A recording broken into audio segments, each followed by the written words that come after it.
All right. Welcome back, everybody, to another deep dive. Today, we are going behind the scenes at Okay. the U.S. Department of Labor. Uh-huh. You know, the folks championing workers' rights and Right. employment policies and stuff like that. Yeah. But we've got a case study here about how they tackled this challenge, Mm-hmm. which I think we can all relate to. Yeah. Getting meaningful feedback from the public. Public feedback is tough. It really is. Yes, But from a wide range of stakeholders. when you're talking about something as important as employment, Absolutely. and in this case, Mm-hmm. we're looking at the Office of Disability Employment Policy, OD. or OD for short. Yeah. And they were trying to get Yeah. feedback on, well, disability employment policies. Disability employment policies. Makes sense, right? It does. They want feedback on the thing that they're working on. Of course, yeah. The interesting thing here is they ditched the old town halls and the surveys, Yeah. and they fully embraced the power of the internet. Be- Specifically, a platform called IdeaScale. Oh, interesting. Have you ever heard of IdeaScale? I have heard of IdeaScale. Yeah. What is it? It's kind of like a digital town hall Oh, okay. where people can share their ideas, and it doesn't really matter where they are That- or what their abilities are. Yeah. They can all come together in this space. So it sounds like a much more accessible way to get feedback Definitely. than some of these traditional methods, Yeah. like the town hall. Yeah. But let's back up a little bit. Okay. What was so wrong with the old way of doing things? Right. Public hearings, surveys, those are pretty standard, aren't they? Yeah, they are standard, but you have to think about Okay, all of the logistics that go into just setting up one of these public hearings. right. You've got to Get a venue. get a venue. You have to make sure that that venue is accessible. Yeah. You have to manage crowds. It can be incredibly costly. It can be incredibly time-consuming. And not to mention, not everyone can just travel to wherever this event is. Exactly. Especially share their thoughts. People with disabilities Yeah. who might have additional barriers to travel. Yeah, especially folks with disabilities. Yeah. I mean, that's a huge barrier For sure. to being able to participate. Exactly. So it makes sense why they decided to explore other options. Mm.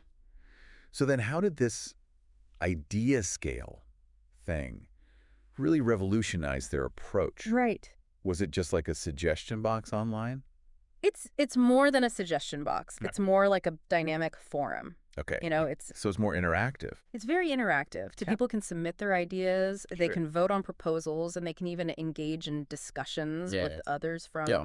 all over the country. That's pretty cool. Yeah. But I also imagine that if you just have like an open forum online, Right.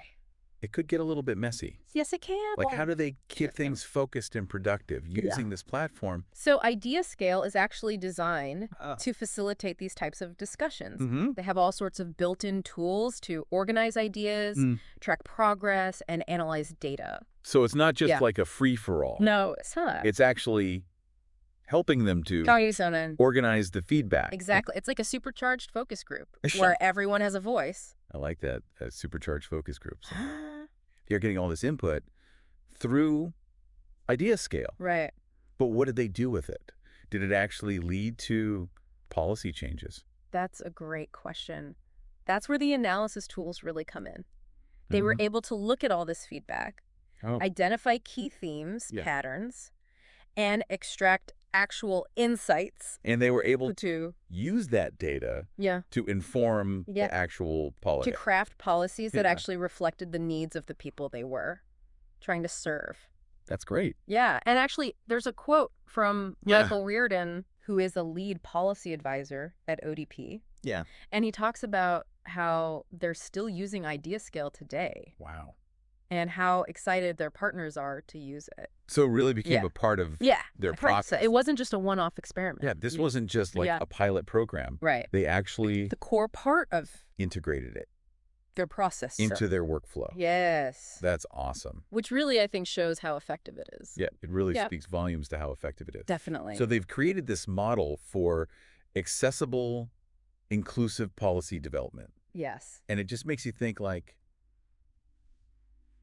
could this be applied in other areas? What if we used it for healthcare, education, or even local initiatives? Yeah. Could we use it Right. like in our communities to gather feedback? Exactly. about, things going on locally. Yeah, how can we make Right. decision-making more inclusive and more democratic? That's such a great question. It's really thought-provoking.